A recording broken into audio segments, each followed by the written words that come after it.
Hello and welcome to Insights with me, Lynne O'Donnell. My guest today is Amin Karim. He's been involved in politics in Afghanistan for decades in many guises.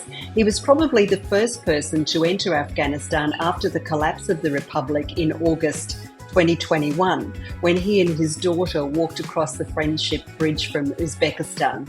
He's been in and out of the country since then, trying to work with the Taliban to bring peace, stability, growth and inclusivity. He did it a couple of years ago with a detailed proposal that won acceptance from many in the international community, but not the Taliban. Now he's at it again. Have a listen.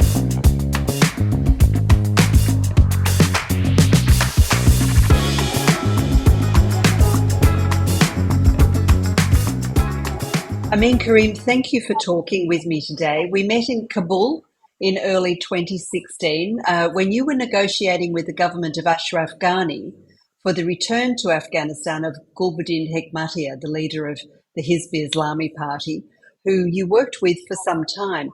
I wonder if you would mind introducing yourself with some details of your background and your involvement with Hizb Islami and Gulbuddin Hekmatyar.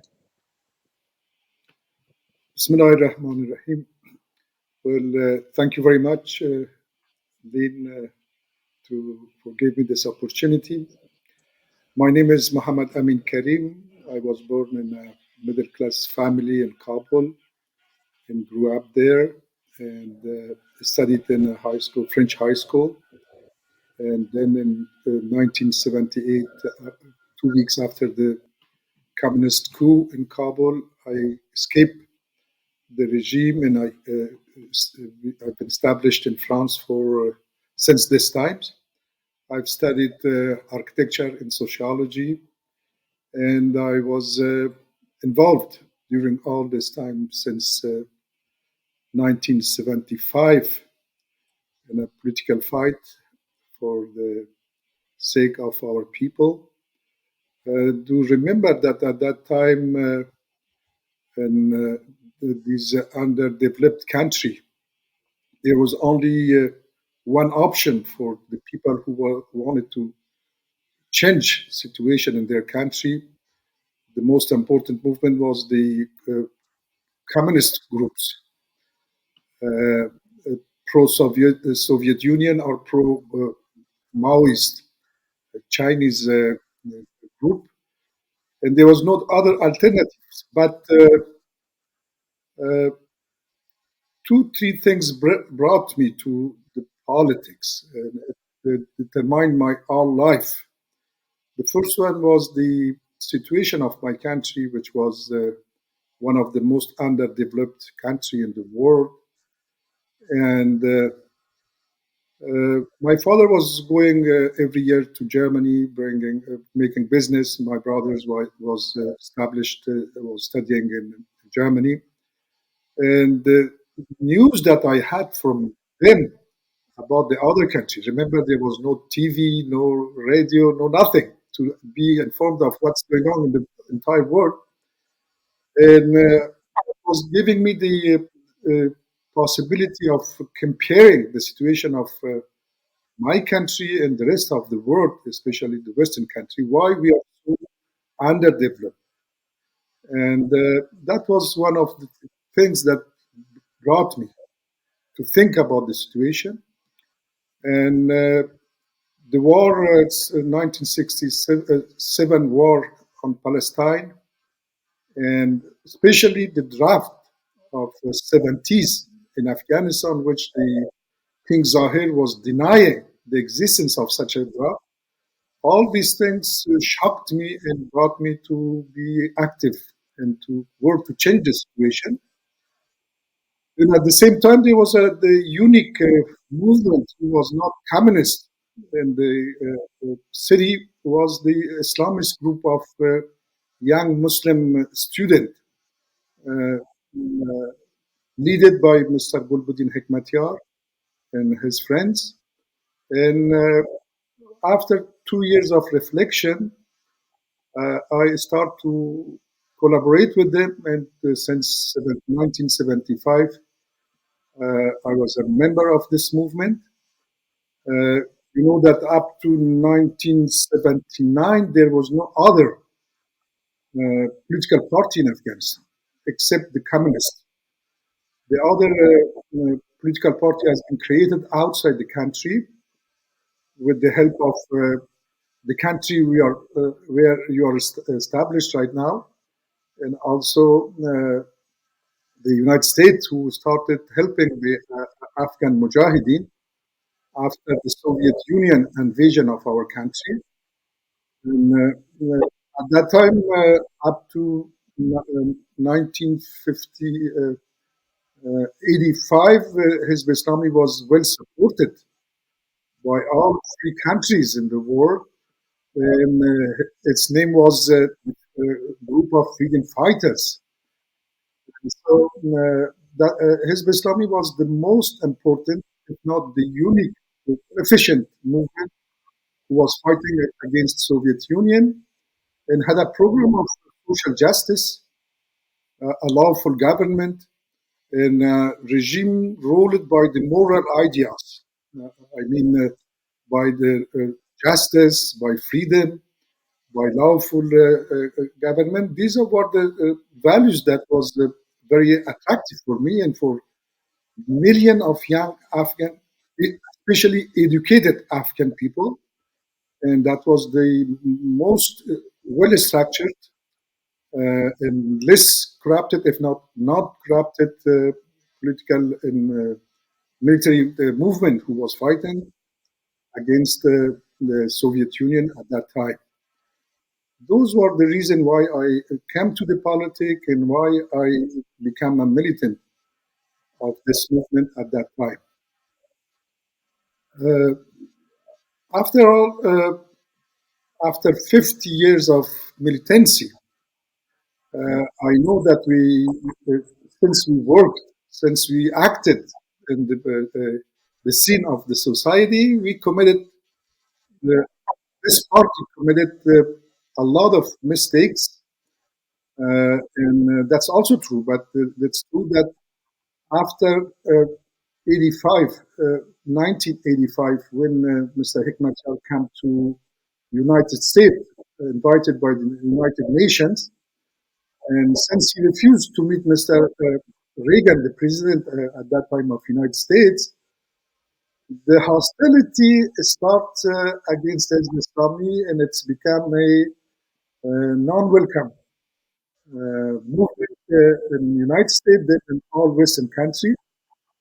If you heard Mr. Mark Siegman, the representative of CIA from 1985 to 1988 for Afghanistan, he said after this time he came to Afghanistan for the unique reason how to fight Islamic Afghanistan.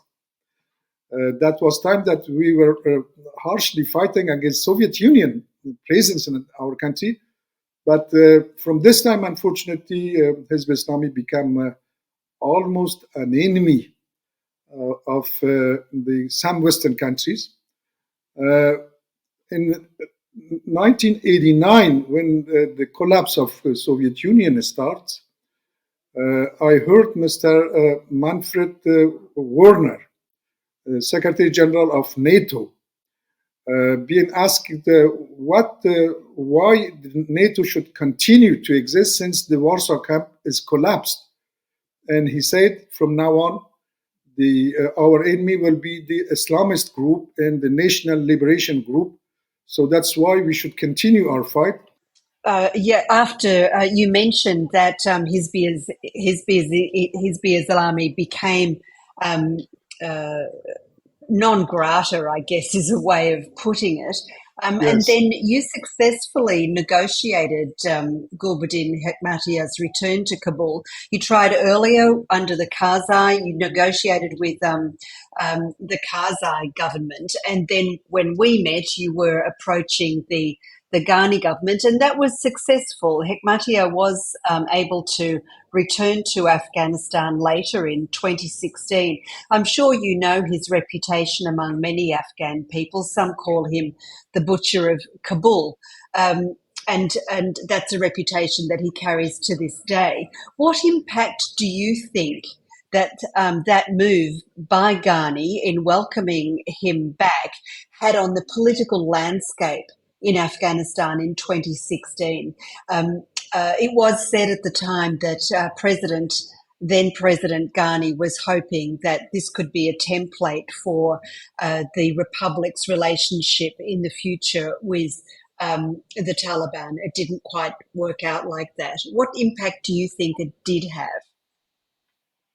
Well, in the very first day of 9/11, I had a meeting with friends here in France, and I said United States will invade Afghanistan, and if it's give the Afghan people food insecurity, there will be no resistance, since the Afghan people is tired of fighting since decades. But unfortunately, the United States came for a vengeance, and that created a situation that the most of Afghan villager was obliged to somehow pushed to resist in the killing of civilian, and that created the situation of what we were scared of, a new resistance. And it started by Hizb Islami at the first up to 2005. And at that time, we were convinced that there will be no solution. We are facing a stalemate, and the United States will not defeat this resistance, knowing the Afghan people tradition and values.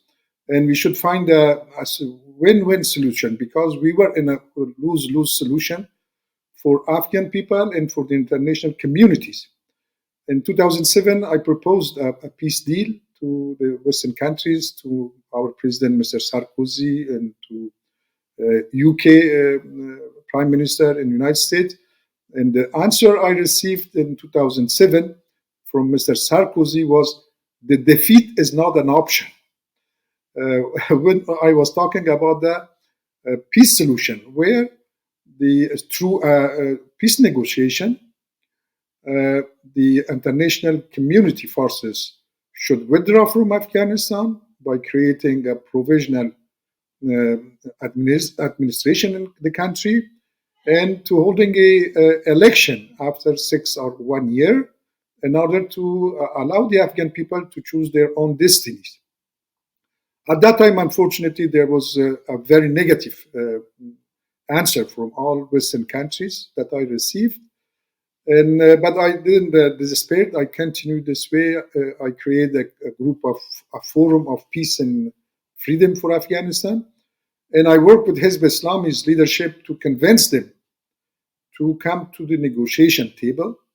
Since we were not against the Afghan people, we were not fighting the Afghan government. We never fought against the Afghan soldiers or policemen. We were only fighting the foreign occupation. So why not to discuss with the Afghan government? The Hizb Islami leadership accepted my proposal, and I started working since 2010. At that time, unfortunately, when I was in Kabul negotiating with Mr. Karzai about the peace process, the solution I was submitted to him, Mr. Robert Gates came to Kabul and said, we will kill all fighters. There is no moderate, there is no extremist. We will kill all Taliban and Hizb Islami people.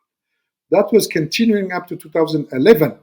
But at that time, since Obama came to the power, he started accepting the idea of peace, especially the meeting of Lisbon in Portugal, where he announced that the United States military forces will withdraw from Afghanistan at the end of 2016. That was the beginning of hope, and we tried negotiating with the Afghan government through 3 years, difficult negotiation, and our idea was to bring also Taliban after that. I was in touch with some of their leaders. They were saying, okay, let's test your effort, your negotiation, what it will give to us, then we are ready to come. Unfortunately, since Mr. Ashraf Ghani wanted to stay in the power for many years, he rejected all proposals that I made to him. He did not fulfill one of our treaties articles about we had a treaty with 25 articles. He just fulfilled one of them. That was the comeback of Mr. Hekmatyar. And at that time, Taliban said, we will not negotiate with this regime. And unfortunately, we had the Doha Treaty, which we supported. But the terms of this treaty was announcing what we witnessed in 2021, the collapse of the regime in a very awful process. And we lost all of our hopes to have a stable, lawful, free, independent country since the signature of 2000 of the Doha Treaty. Yeah, indeed. You went back to Afghanistan, as I recall, with your daughter very soon after Ashraf Ghani's government and the republic collapsed. I think you told me that you were the first, you and your daughter were the first people to enter the country when the flow of humanity at that time, we have the awful memories of what happened in the weeks after the August 15 collapse, to re-enter. Humanity was going one way, and you and your daughter were going the other. You crossed the Friendship Bridge, I think, through Uzbekistan to get back in. What did you find? I do recall that sometimes when you were there, you and I would have telephone conversations, and you were almost abject with despair about this, about what was going on and what you found there, and what Afghan people were having to deal with. Can you go into some detail and describe your impressions, let's say, in the first 6 months of the Taliban entity? The most important thing for me and my daughter was to face a situation with no war after 45 years of struggle and violence in our country, and to start a new life with the security for the people and freedom. And that's why we came back to Afghanistan through a very difficult way, as you mentioned.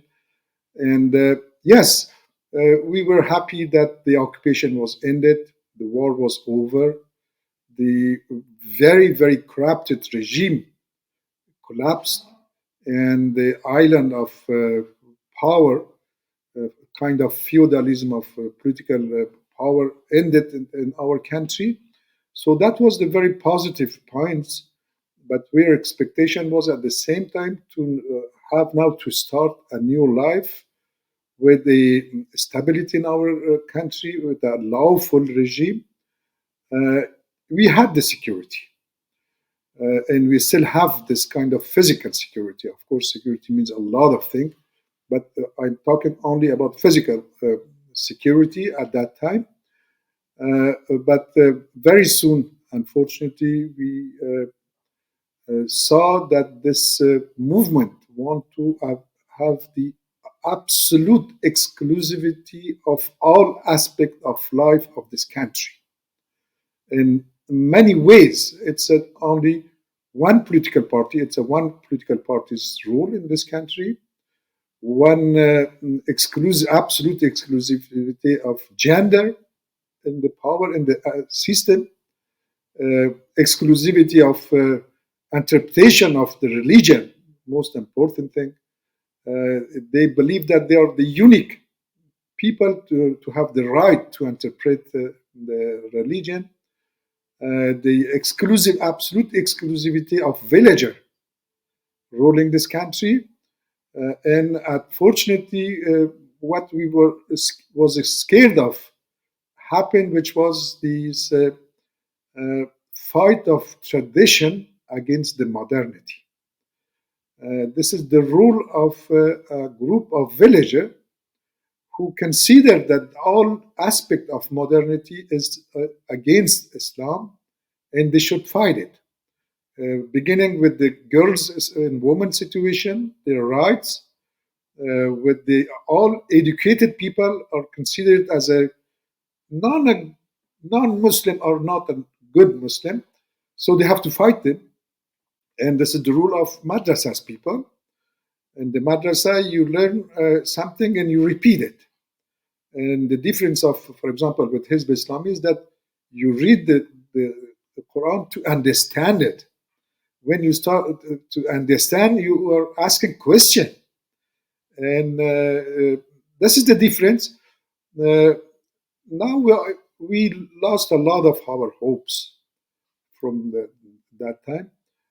In Afghanistan, it's now you have a situation of what becomes you may saw in Soviet Union or maybe in North Korean country, which means that everything should be under the control of this de facto government. I know that most of the responsible of this group, especially who have lived outside the country, in Doha, have a different point of view.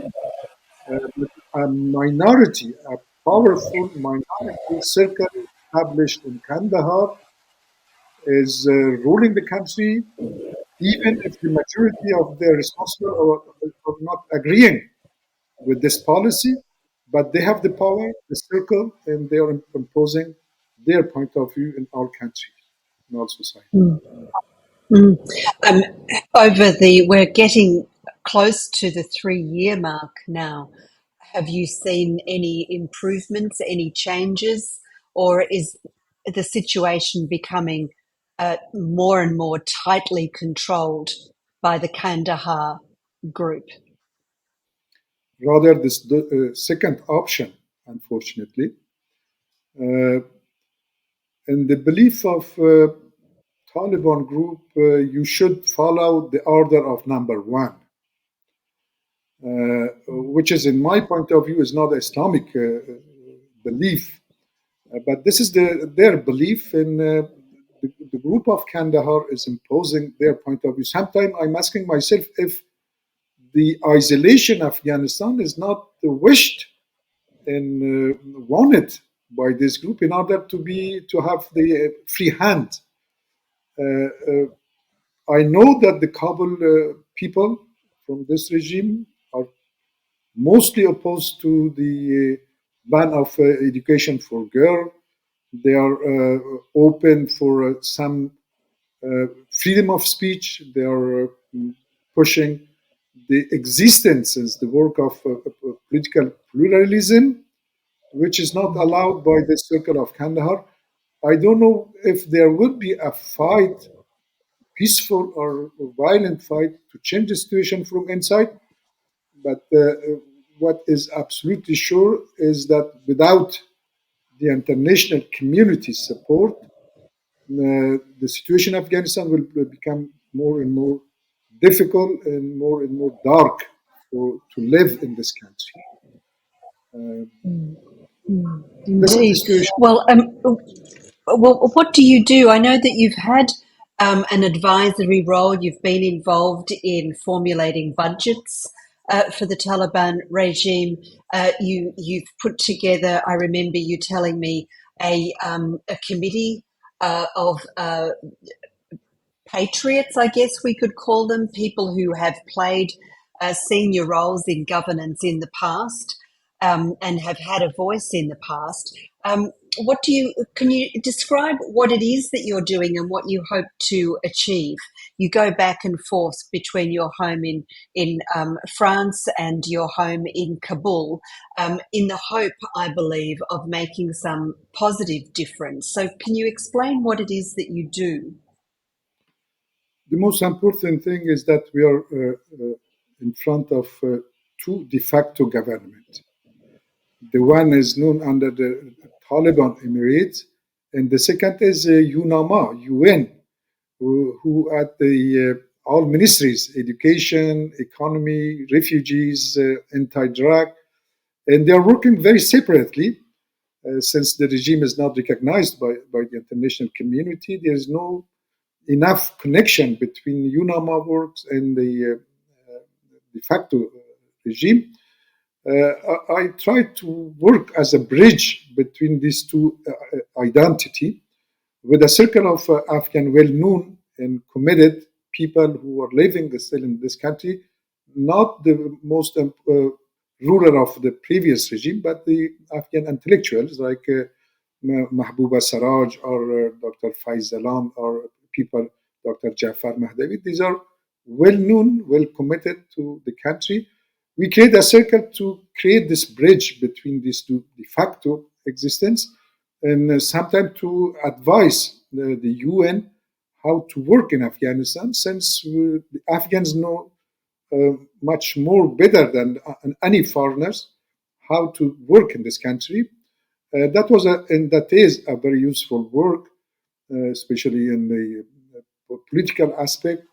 We are advising the UNAMA political branch about the conferences about Afghanistan, like Oslo Forum or Doha 1, 2, 3. These are political work, and once in a while, I'm also asked by the foreign ministries and other ministries about question, economic or political, and I will try my best to give them as much as we can advice that could be helpful for the Afghan people. That's the main work that we are doing. I submitted two proposals to UNAMA and the de facto government by showing that we have a puzzle with three protagonists: the Afghan people, the Taliban regime, and the international community. I mean, you have a history of acting as a bridge between people who you believe in and causes that you have worked for, and regimes that are not, shall we say, performing the way you believe that they should, politically and socially and economically. And twice since the Taliban came back to power, you have drawn up proposals that you have presented to Taliban figures and to figures in the international community in the hope of being a bridge for improvements in the situation in Afghanistan as it prevails. You did this earlier with Hizb Islami, and you're doing it again. The first one is almost exactly 2 years ago. You and I spoke about it, and I wrote a story about you and your ideas for Foreign Policy magazine.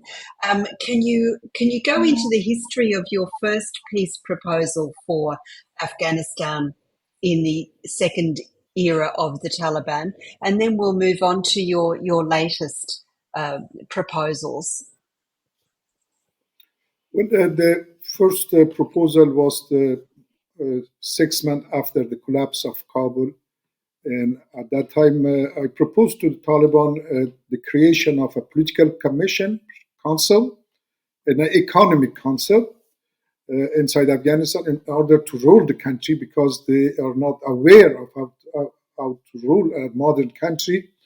And also the creation of a local districts council in order to make a decision a very horizontal way to come to the support of the people where they need and how to support them through this popular system. They created this council and it's working right now. But unfortunately, they started months after the creation, not a public popular council, but the Ulamas Council in the provinces, which is totally different of what I was submitted. Since it didn't work this way, we had also the problem with the international community, since we have three protagonists: the Afghan people, the Taliban regime, and the international community. And in my point of view, the demand of three protagonists are not contradictories. We may get together, put together all these demands in an international conference under the supervision of United Nations and to find solution for all demands, acceptable demands from three sides.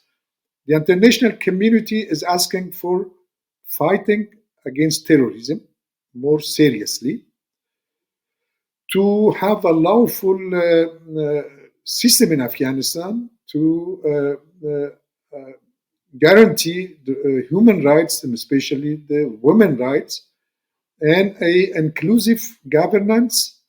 And this is the international unanimity demand. The Taliban are asking for the recognition of their regime, for the withdrawal, removal of blacklist that they are under, and to free the Afghan assets, financial. So, and the Afghan people are asking just one thing: having a lawful system where every Afghan knows his right and his duty. I mean, a constitution. If Taliban are accepting the notion of creation of a elected, and I insist on elected, Islamic Council by the Afghan people who will write the Afghan constitution, the international, where we will have the guarantee of human rights, women rights, and the guarantee in this constitution of Afghanistan free of any terrorist group from in the future. We will have a inclusive system, inclusive governance.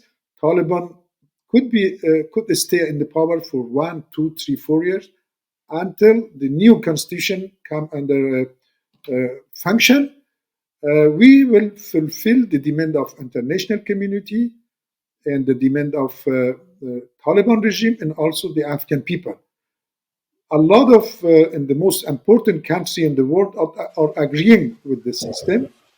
Fortunately, we still have a unanimity of the entire world about their demands, which I mentioned. We are facing right now the resistance of this very close circle we mentioned previously inside Afghanistan. If we achieve to solve this problem, and it's on what I'm working right now, the Guwahati could be the beginning of such a process.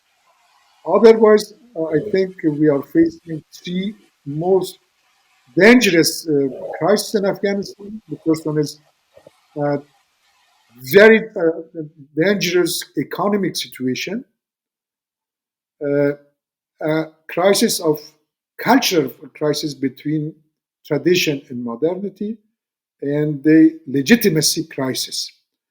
If we are not solving this through a international consensus, I'm unfortunately sure that the situation will become worse and worse if it continues like that.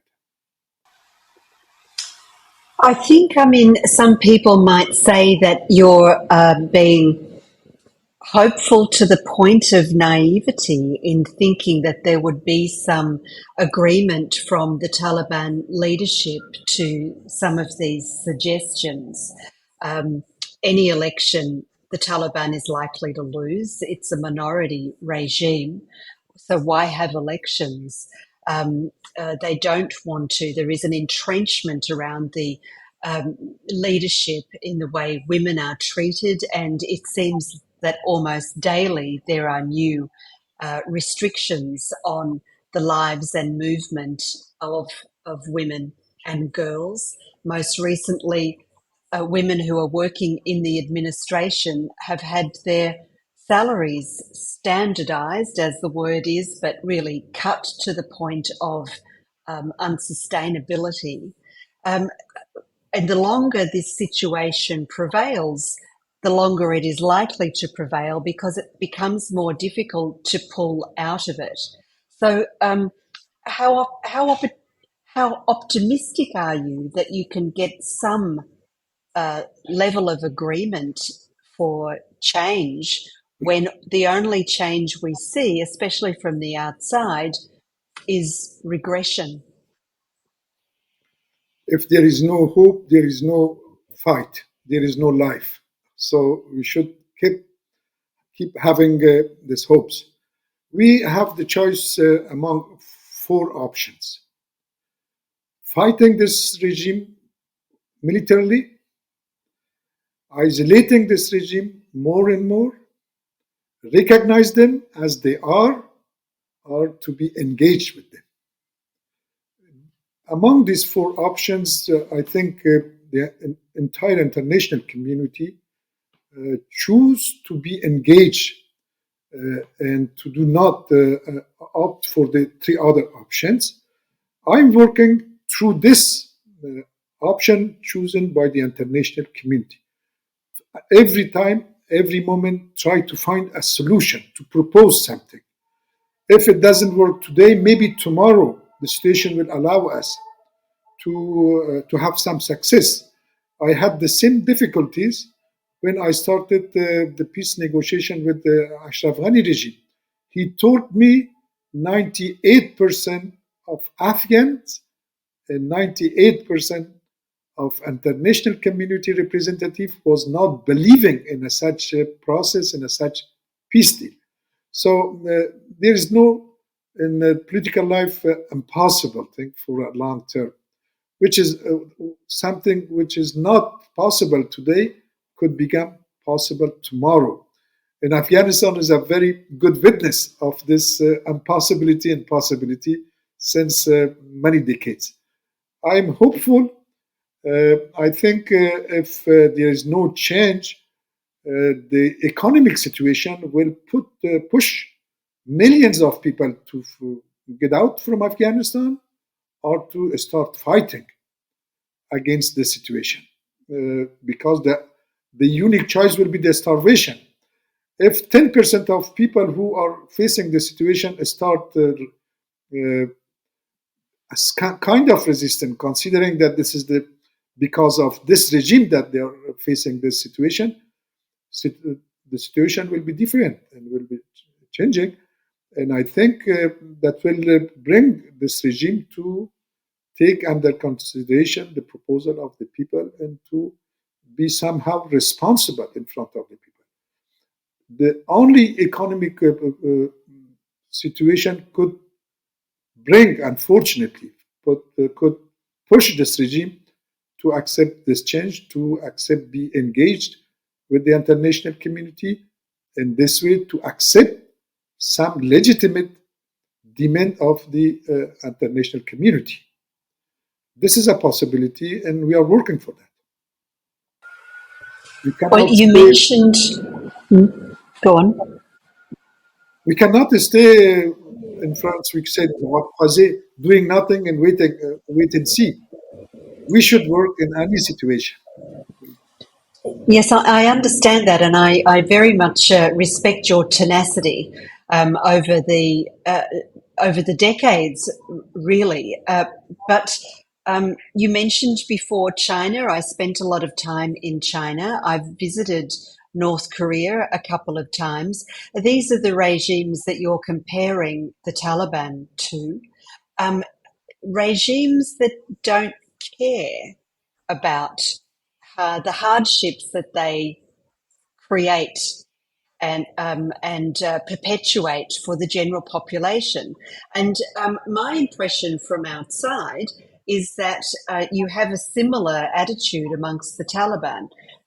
They have a lot of money, they make a lot of money, they keep a lot of money, and they don't care what's happening to the people below them. We have been hearing for many years, and certainly even before the collapse of the republic, that food security is an issue for the vast majority of Afghan people. Um, uh, but I don't see any tightened belts amongst the leadership, quite the contrary. So, um, would when you've got people who are doing okay, thanks, and really it's a self-serving bubble, versus people who are able to walk out of the country if they need to, rather than fight, because the Taliban now have the monopoly on firepower, and the people are exhausted with more than 40 years of war and now what's followed. Um, how can this possibly change? North Korea hasn't changed under pressure. The Chinese are just, battening down the hatches. Look at what's happening in Russia with the Putin regime also intensifying its grip on power. Um, the Taliban seem to me to be one of those regimes that doesn't care. You're absolutely right, comparing the attitude, not the ideology of Mm. de facto regime with China and with North Korea. There is a difference, and the difference is the Afghan people culture. Nobody was believing that the Afghan people will defeat the Soviet Union invasion. Nobody. And it happened. And nobody was believing that the Afghan people would resist against this 50 countries, the most powerful countries, presence in Afghanistan. It happened. Afghan people has another culture. They are very, maybe unfortunately, but this is the case. They are very easily ready to fight and to resist. It's true that maybe millions of people will try to leave the country only because their girls could not go to the school. And every day they had problem with their girls. So if they had the possibility, they will leave the country. But other millions will say it's the fault of Taliban. If we are in this situation, economic situation, it is because of this regime. So despite dying with the lack of food, let's fight and die with the gun in your hand. This is our culture. And 10% of these people will be enough to create this change, which I does not wish for. I'm totally against any kind of violence. But see what happened 2 weeks ago in Badakhshan. People started to resist for a good or bad reason. Look what happened in Nangarhar 2 weeks ago. Many Yeah. people has been shot. That will happen more and more if there is no change. That's not something that I wish I work for. I wanted to work peacefully, but if there is no a reasonable position from the de facto regime, that may happen, and very soon that I may believe in. Well, that's a frightening thought, more war. And you do have groups outside the country who are waiting for the opportunity. There are quite a few of them, militarized and militant organizations that do, I think, look for the opportunity that you're speaking of, uprisings that can then take on a momentum that leads to more war. A terrible prospect, but you're talking in your latest, your most recent proposal. You also talk about another Doha meeting, but Doha one, if you like, is dead in the water, and neither side has kept to the obligations that the deal committed them to. And we know from successive reports by the United Nations Security Council sanctions monitoring team that Taliban defiance has transformed Afghanistan once again into a safe haven for terrorist and jihadist groups. And they're not only getting away with it, but they're being paid, as some people view it, handsomely for it by Western taxpayers, amongst whom I count both you and I. And so this getting away with it may mean that the Taliban don't see the signs of Badakhshan, Nangarhar, These are signs, as you see them, of a growing resentment and dissatisfaction and need for improvement and change. If the Taliban, like children, are getting away with their extremes and their abuses, why would they change? There's something very surprising for many people, which is the United States is sending billions of dollars since 2, 3 years to Afghanistan, officially and probably unofficially. And there is more than $200 million monthly going to Afghanistan. It means that the international community and taxpayers like you and me have the power to have some influence and to play a role for changing the situation in this country.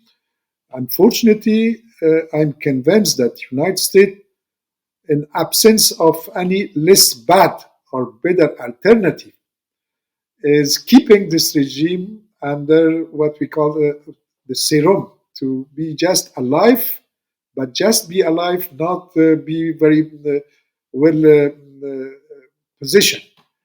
If there is no change in this policy from United States and Western country, and unfortunately with the start of this protagonism between Russia, China, and United States, everyone want to have Afghanistan on their side, we may face a very bad situation than today. But we have the chance to work with our countries and Western free countries with the politician to change this policy of support of the situation and to have this, to keep this standby situation for Afghanistan. They are keeping this country in a standby, and this is their policy right now. Yes, I understand that, and there is no reason to think in any other way. Um, but the impunity with which the Taliban are able to operate is really quite shocking, um, but understandable in that attention is diverted by the war in Ukraine and now what's going on in the Middle East. Um, Somebody on Twitter I noticed the other day said, what if somebody came to Tom West's place, knocked on the door and said, none of the women in your family are allowed to go to school or work or leave their homes anymore? How would he react? I think that this affects me. It affects your daughter. It affects women all over the world because it is happening with impunity in one part of the world. I just am unable to understand it, to be honest with you. And yet, I have been told by editors that I work for that no one's interested in Afghanistan anymore. I can't believe that that's true. Do you? I heard from Taliban responsible delegation something very surprising. They told me, you are talking about women rights in our negotiation of our other values. It's absolutely not what the United States are asking us in our private negotiation. What they are asking us is to be not too close to China, to do not give the lithium mines to China or Russia. This is what they are asking. 2 weeks ago, the spokesman of Foreign Affairs in Washington said they continue for the national interest of United States dealing with the de facto regime in Afghanistan. So unfortunately, and that's very sad, they are practicing what Samuel Huntington said in Clash of Civilization: do not care about values, do care about your national interest. This is exactly what we are witnessing right now. And until a change of this policy, we may be in a very dark situation, unfortunately. Well, indeed. Just a final question, not a particularly nice one, I mean, but I'm interested to know from you how long you think that the current situation can prevail before it becomes irreversible, especially for children, because girls are not going to school, but boys who are going to school are not being educated, let's face it. How long have we got before a country is lost? I hope as short as possible. But being realistic, I think it will take at least 2 3 years, and it depends also on many factors: how the Ukraine war will be solved, how the Middle East will, or how this relationship between China, Russia, United States will grow up. These are outside factors, but from inside, we are witnessing a pre-unrest situation inside the country. People are not uh, hopeful about the near future of this country with this de facto government. There are steps. Uh, Maybe next step will be the hunger, and the next step may be resistance, and the next step would be violence. When, how, it depends on so many factors that it's impossible to predict right now. But this is the way, unfortunately, that we are going through. If things goes like that. Yes, indeed. Well, Amin Karim, thank you so much for your time. It's been an absolute pleasure to talk to you as always, and I wish you the best of luck with everything that you do and everything that you propose in trying to improve the situation for Afghanistan and the people of Afghanistan. Thank you. Thank you so much to you. I know since a decade you're working in Afghanistan for the sake of Afghan people. You always defended the freedom of these people. And I'm very thankful and grateful to you. Thank you for giving me this opportunity. And please excuse me for my so broken English. Thank you so much. Not at all. It's a joy. Thank you. That was Amin Karim, a politician and tenacious campaigner for constitutional normality in Afghanistan. He talked about the difficulties that people in Afghanistan have been facing for many years, not just since the Taliban takeover 3 years ago, and his hopes that the extremists can accept change and compromise if Afghanistan is to have a prosperous and peaceful future. I hope you enjoyed our discussion. Until next time, I'm Lynne O'Donnell. Bye-bye.